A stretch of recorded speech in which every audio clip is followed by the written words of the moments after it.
Hey everybody, welcome to BrickVault. Today is another LEGO Weekly Top 10 MOCs of the Week episode, where I show you the coolest creations I happen to find people building in LEGO bricks. There are way more than just 10 cool creations. All of the links are in the description below if you want to learn more about the designers and other projects that they have worked on. Last week, I made it sort of a Halloween-y themed episode, and that came out a couple of days before Halloween, and naturally, lots of builders like to post their Halloween-themed MOCs like on the day, so honorable mentions this week at the end of the episode is basically just going to be a pure Halloween highlight, and some of the top 10 builds are Halloween themed anyways. There's actually tons of models. I'm trying to extend the intro a little bit just because I want to give more time for all the different creations flashing by the screen. This is still a fairly new format, my face on camera. I'm taking some suggestions from the comments last week on how to present this week, and I'll probably be doing that for the next several weeks. I don't know, whatever. Things will be changing, things will be morphing, and all in service of hopefully presenting these models in the best way possible. But anyways, let's jump straight into top 10 of the week. This first one up here is a kind of magical scene from the designer Lego Nuts. This is titled Beauty and the Vampire, maybe a play on Beauty and the Beast. He looks very much like a Dracula-esque character, and there's a great bit of humor here. You can see that Beauty is not actually asleep. She's got one eye open and a giant case of weapons to use against vampires, which is the natural thing. There's stakes, there's all kinds of gadgets and stuff. I think she's holding on to an old school pistol. Anyways, the scene is excellent. There's awesome background and architecture that's behind the vampire, and even the builder filled this area with a little bit of smoke to add that extra sense of depth and scale, which is just a super excellent touch on top of what's already great lighting and just a great presentation. Now, this one is something I just couldn't wait to talk about. As soon as I saw this, I was like, what? I didn't know things could do this. I mean, I was aware that people could take the flexible tree elements and bar them together and create shapes. I've seen stuff like that before in the past. I just have not seen it done in this way, and especially so effectively. The designer is Lego Moto, and the title is Flexigon Cat and Mouse. So I guess that's what this type of build style is called. It's called Flexigon building, and to be more precise, he's actually taking those flexible tree elements, and then through the little holes there, he's putting a bar piece. There's any type of bar piece that's like longer than a single stud can essentially attach these elements together, and then once they're there, you can kind of create a mesh. You can start to bend and fold and then make extra connections and make sure that that fold stays in place. And if you do it long enough and you do it with enough attention and enough precision, you can get a very convincing looking cat or a very convincing looking mouse, or presumably anything. I really wasn't aware people were capable of doing something quite as detailed as this, aside from making maybe a nice, rounded shape here or a little bit of a curve there. This is really on another level, and well, it's really impressive to see people just taking Lego elements and doing something very different with them. So anyways, this is just a really cool one, and let's move on to number 8. Presented in no order of best to worst, by the way. This is from the builder Ivan Martynov, and the title is Scolia. The description of this model just reads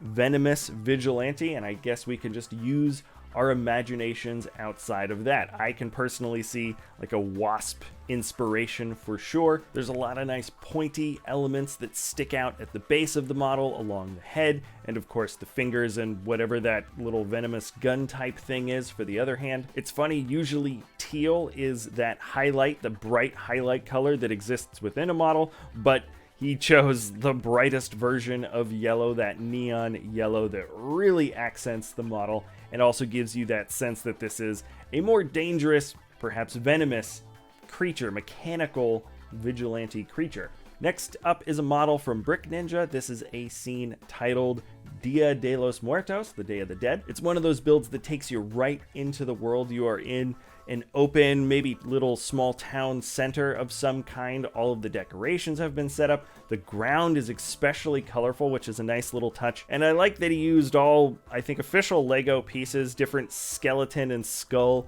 faces, minifigure heads that have been used throughout a variety of different themes throughout the years. And together it creates a very different kind of cast of colorful characters that are all celebrating during the Day of the Dead. It's just a fun vibe, great looking build. And then this next one is from the designer Ralf Langer, and the title reads, "The Return of the Death of a Salesman." And I think maybe there's a pun in salesman of some kind. This is a sail ship, but that is as far as I can personally read into that. What I do know is that this sail ship just looks amazing. I love the build for the hull. The brick-built sails themselves have a nice bit of ruffling details as they are a bit uneven here and there. And I even appreciate the build style for the net that comes up the sides, you know, the little net for walking. He's got a series of those little rounded 1x2 plates and bars that crisscross with one another. There's just a lot of great details to appreciate when you look close. It's a highly detailed build. And here is another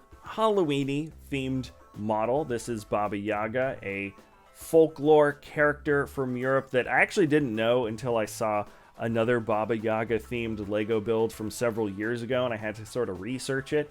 This is another interpretation of the character. The designer here is Marcin Otreba, and I think there's just an excellent cartoony quality to this build. The entire hut that is on the single leg foot, it's all arching forward just a little bit. Baba Yaga is on the long broom that is leaning, arching forward in a very dramatic and almost unbelievable way, but I'm sure there's a clever bit of connection that we can't see that's just behind the camera. And then the hut itself is just bursting at the seams with details. So there's nice little arching pieces that come inward towards the top, but the chimney is also kind of leaning further out away. It's all bursting and bubbling out there, and there's just fun little details that make the whole thing feel like it's larger than life, and frankly, like it's not really built of Lego bricks at all. We kind of get a similar feeling as well with this next model, at least for that main structure here. This is from the designer JakuBricks workshop, and the title is Rayatan Island. What really stuck out to me initially here is the specific color choices that was used to create the island itself. Very rarely do you see a rock face that has no light bluish gray. I like that everything is dark bluish gray, and there's a distinct difference between the soil, which is dark brown, and everything else that is built, which is reddish brown. There's no differences of tans or nougats or other types of colors in between. You have very specific types of color combos, and I think it kind of keeps everything really rich. And on top of that, the integration between the greens and the grays and the browns, everything is very, very detailed and closely put together, which simply makes this whole island scene feel very, very alive. Also, this island might be an island in the sky. I'm not sure. The bottom is all white, which could be cloud detailing. I think that could be the case. You guys decide. And now we're looking at a rather large, rather excellent bulbous brick-built figure. This is the Lego Mech Blacktron mix-up. That's the title, and the builder is Psyro TtunTomato. It's always impressive to see large-scale figures that look excellent, and it's doubly impressive when you see a figure like this able to pose in so many diverse different ways. There's lots of energy to this figure, and it's one of those models, especially with the color combination, where I really wish there was like internal lighting where you had all this glowing neon yellow cutting through these black shapes. That's just one of these things that now that I'm staring at this model, I kind of, I wish I could see something crazy like that. And there's just a fun stylistic consistency that I couldn't look away from, which is also a fairly good segue into this next model. Maybe I'll do an episode where I don't showcase something from Eero Okkonen, but that's not this week. This is his latest design. The title is The Milky Way, Speed of Light. I think if you've been paying attention to the LEGO Ideas releases within last year, you can probably see what the main inspiration this kind of came from, which is the Starry Night set. The series of different colored layered plates when all stacked up together and at a far enough distance, can create all types of visual effects and artwork as you pull away. The backdrop is a town along a coastline, lots of sky detailing, and then sort of the outline of a female shape, maybe clouds in the sky or a moon or a sun. The lighting is a little bit funny, but what's so interesting here is that his figure design, he's got excellent figures, but he's transformed this character by using mostly just plates to create a long, flowing, multicolored blue gown. She has a couple of those printed elements that come directly from the Starry Night set that really accent the character, and it's just an excellent, really vibrant scene, both for the figure itself and the backdrop that accompanies. And just like that, we are at the last model of the week. The builder is Charlie Jones, and I love what the title is here. It is Cat Sloth Walker, but Cat is all capital, C-A-T, which is a play on the Cat style construction vehicles. And the Sloth build here is a robotic build, hydraulic powered, yellow accent colors, very much like the Cat style construction. I love how we live in a wild, weird world here.